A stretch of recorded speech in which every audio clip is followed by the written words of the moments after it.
जय श्री हरि, जय श्री कृष्ण। दोस्तों, निर्जला एकादशी की आप सभी लोगों को बहुत बहुत शुभकामनाएं। क्या आपको पता है निर्जला एकादशी का व्रत कैसे रखा जाता है और इसके पूजा की विधि और नियम क्या क्या हैं? और इस बार निर्जला एकादशी की पूजा का शुभ मुहूर्त कौन सा है और पारण का शुभ मुहूर्त कौन सा है, ये सारी जानकारी लेके हम इस वीडियो में आए हैं। तो चलिए सुनते हैं। निर्जला एकादशी का व्रत सबसे कठिन और पुण्यदायी माना जाता है। इस व्रत में एकादशी की सुबह से लेकर द्वादशी की सुबह तक अन्न और जल का त्याग करना होता है। इस बार निर्जला एकादशी की पूजा का सबसे उत्तम शुभ मुहूर्त सुबह 10:39 से दोपहर 2:09 तक है। हालांकि आप सुबह सूर्योदय के समय ब्रह्म मुहूर्त से भी पूजा अर्चना आरंभ कर सकते हैं। आइए अब पारण का समय जान लेते हैं। निर्जला एकादशी व्रत का पारण अगले दिन किया जाता है। पारण तिथि 26 जून है। शुभ समय सुबह 5:25 से 8:13 तक है। अब आइए इसका व्रत और पूजा की संपूर्ण विधि जान लेते हैं। दशमी की रात व्रत से एक दिन पहले शाम या रात को हल्का सात्विक भोजन करें। एकादशी की सुबह ब्रह्म मुहूर्त में उठकर स्नान आदि से निवृत्त हों।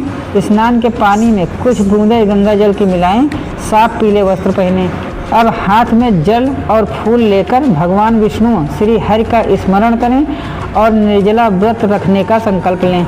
चलिए पूजा की विधि जान लेते हैं। पूजा स्थल पर कलश की स्थापना करें। भगवान विष्णु और माता लक्ष्मी की मूर्ति या चित्र को गंगा जल से स्नान कराएं। पीले फूल, धूप, दीप और चंदन अर्पित करें। भगवान को सात्विक भोग और या पंचामृत अर्पित करें।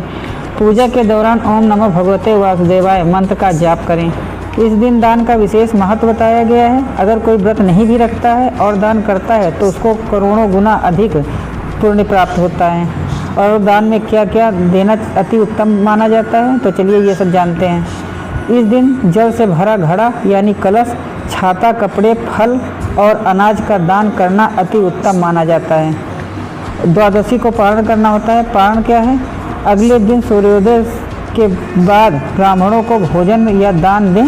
इसके बाद जल ग्रहण करें और कुछ मीठा या सात्विक खाकर व्रत खोलें। इसे पारण कहते हैं। इस कठिन व्रत को आसान करने के लिए कुछ हम टिप्स लेके आए हैं, तो जान लेते हैं। बिना जल के रहने के कारण प्यास अधिक न लगे, इसलिए दशमी की रात को भारी मसालेदार या ज़्यादा नमक वाला खाना न खाएं। स्वास्थ्य ठीक न होने की स्थिति में आप बिना जल के न रहें। कथा शुरू करने से पहले हम आपको ये बता दें, इस कथा का पाठ या श्रवण करने मात्र से मनुष्य सभी पापों से मुक्त हो जाता है। इसलिए इस कथा को सुनने के लिए व्रत रहना आवश्यक नहीं है। कथा सभी को सुनना चाहिए। तो आइए कथा शुरू करते हैं। महाभारत काल के दौरान युधिष्ठिर, अर्जुन और द्रौपदी सहित सभी पांडव और माता कुंती साल की सभी एकादशियों का व्रत पूरी निष्ठा से रखते थे। हालांकि पांडवों में सबसे बलशाली भीमसेन को भूख बहुत लगती थी और उनसे उपवास नहीं हो पाता था। इस बात को लेकर भीमसेन को बहुत ग्लानि होती थी। एक दिन भीमसेन ने अपनी इस समस्या का समाधान पाने के लिए परम ज्ञानी महर्षि वेदव्यास से भेंट की और कहा, हे पितामह, मेरे परिवार के सभी सदस्य एकादशी का व्रत करते हैं और मुझसे भी व्रत रखने को कहते हैं, परंतु मेरी जठराग्नि भूख इतनी तीव्र है कि मैं बिना भोजन किए नहीं रह सकता। कृपया मुझे कोई ऐसा उपाय बताएं जिससे मैं सभी एकादशियों का पुण्य प्राप्त कर सकूं। भीमसेन की बात सुनकर महर्षि व्यास ने कहा, यदि तुम नरक में जाने से बचना चाहते हो और तुम्हें स्वर्ग की प्राप्ति अभीष्ट है तो तुम्हें दोनों पक्षों यानी कि शुक्ल पक्ष और कृष्ण पक्ष की एकादशियों के दिन भोजन नहीं करना चाहिए। ये सुनकर भीम असमंजस में पड़ गए और बोले, हे मुनिवर, मैं पहले ही बता चुका हूँ कि मैं भूखा नहीं रह सकता। पूरे साल में 24 एकादशियाँ होती हैं और मेरे लिए किसी एक का भी उपवास करना अत्यंत कठिन है। फिर 24 का कैसे संभव होगा? आप मुझे कोई ऐसा एक ही व्रत बताएं जिसके करने से मुझे वर्ष भर की सभी एकादशियों के समान फल प्राप्त हो जाए। महर्षि व्यास ने मुस्कुराते हुए कहा, हे भीम, ज्येष्ठ मास के शुक्ल पक्ष की एकादशी का व्रत करो, जिसे निर्जला एकादशी कहा जाता है।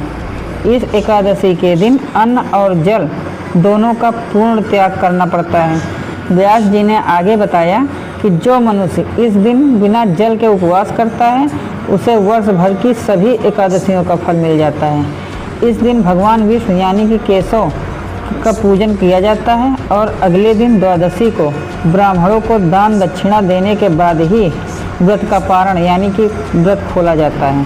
अपने गुरु महर्षि व्यास से यह उपाय सुनकर भीमसेन ने इस कठोर निर्जला एकादशी व्रत का पूर्ण श्रद्धा और नियम के साथ पालन किया। इस व्रत को सफलतापूर्वक पूरा करने के कारण ही इस एकादशी को भीमसेनी एकादशी या पांडव एकादशी भी कहा जाने लगा। ये कथा अब हम यहीं पे समाप्त कर रहे हैं। जय श्री हरि, जय श्री कृष्णा। मिलते हैं अगली वीडियो में, तब तक के लिए बाय, टेक केयर।